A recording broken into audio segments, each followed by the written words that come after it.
Morning friends and welcome to your favourite YouTube channel Joy Gardening friends.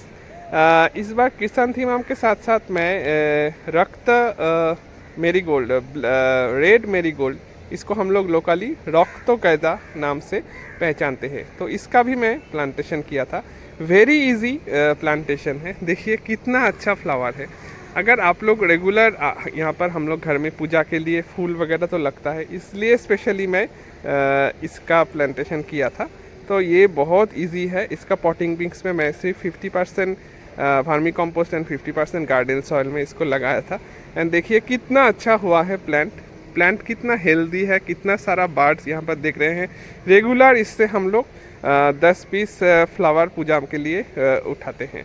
तो friends, video कैसा लगा ज़रूर बताइएगा, कमेंट कीजिएगा, शेयर कीजिएगा एंड सब्सक्राइब तो ज़रूर कीजिएगा। एंड नेक्स्ट वीडियो के लिए वेट कीजिए। Till then, bye bye friends.